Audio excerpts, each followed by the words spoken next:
అండి, నమస్తే. Welcome to Rohini Krishna's world. ఈ రోజు రెసిపీ గోంగూర రొయ్యల కర్రీ అండి. గోంగూర అనేది మా గుంటూరు వారికి చాలా ఇష్టము. అదే నాన్ వెజ్తో కలిపి వండితే ఇంకా చాలా ఇష్టంగా తింటామండి. మరి అది ఎలా చేయాలో ఏంటో మీకు కూడా చూపిస్తాను. నా కిచెన్లోకి వెళ్ళిపోదాం పదండి. ముందుగా మార్కెట్ నుంచి మనం రొయ్యలు తెచ్చుకుని శుభ్రం చేసేసిన తర్వాత 1 స్పూన్ పసుపు వేసి పొయ్యి మీద పెట్టేయాలండి.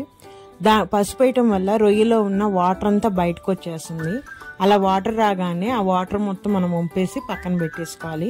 ఇప్పుడు గోంగూరని తీసుకుని శుభ్రంగా కడిగేసి దాంట్లోకి 2 టమాటాలు 10 పచ్చిమిరపకాయలు వేసుకొని 1 గ్లాస్ వాటర్ వేసుకుని ఉడికించేసుకోవాలండి.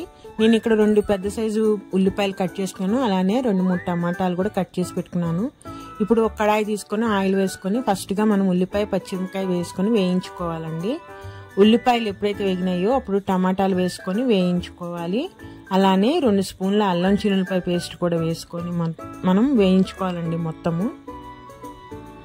ఇప్పుడు అలా ఏంటంటే మసాలా అండి, ధనియాలు, ఎండు కొబ్బరి, చెక్క, లవంగాలండి మొత్తం కలిపిన పేస్ట్ అది నేను 1 స్పూన్ వేసుకుంటున్నాను. అలానే పసుపు, కారం, ఉప్పు ఈ మొత్తం వేసి ఈ గ్రేవీ మొత్తాన్ని మనము బాగా మగ్గించుకోవాలండి.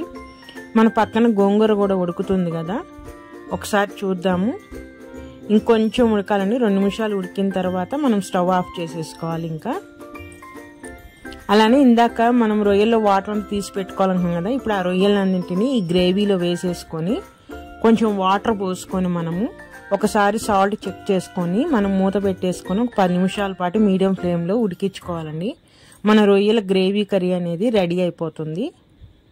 కొంచెం కొత్తిమీర వేసుకొని కర్రీ దింపేసుకోవటం అండి. మన గోంగూర ఉడికిపోయింది కదా, పప్పు గుత్తితో మెదుపుకోవాలి. ఇప్పుడు వేరే గిన్నె పెట్టేసుకుని ఆయిల్ వేసుకుని ఉల్లిపాయలు వేసుకుని వేయించుకోవాలండి. దానిలోకి 2 రెమ్మల కరివేపాకు వేసుకోవాలి. కరివేపాకు వేయించగానే మనం ఇప్పుడు దానిలోకి మసాలా అండి, ఎండు కొబ్బరి, చిన్నులపాయ, లవంగాలు కలిపిన మసాలా అండి, అది 1 స్పూన్ వేసుకొని నూనెలో వేయించుకోవాలండి.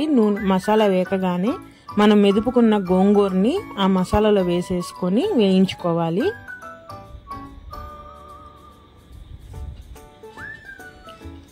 దానిలోకి 1 స్పూన్ పసుపు, గోంగూరకి సరిపోయేంత మాత్రమే ఉప్పు వేసుకొని అది మొత్తము దాంట్లో కలిసిపోయేటట్టు కలుపుకోవాలండి.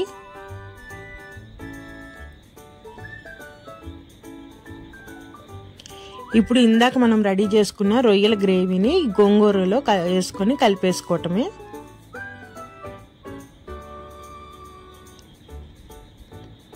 ఇప్పుడు ఆ గోంగూర రొయ్యల గ్రేవీ మొత్తం కలిపేటట్టు కలిపేసేసుకొని మనం 1 నిమిషం పాటు మూత పెట్టేసుకొని మీడియం ఫ్లేమ్లో మగ్గించుకుంటే మన గోంగూర రొయ్యల కర్రీ రెడీ అండి.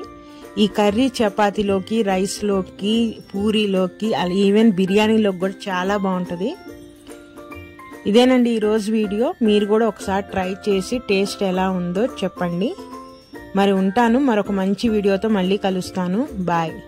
నా వీడియోస్ కనుక నచ్చితే ప్లీజ్ సబ్స్క్రైబ్ మై ఛానల్ అండి. లైక్ చేయండి, షేర్ చేయండి.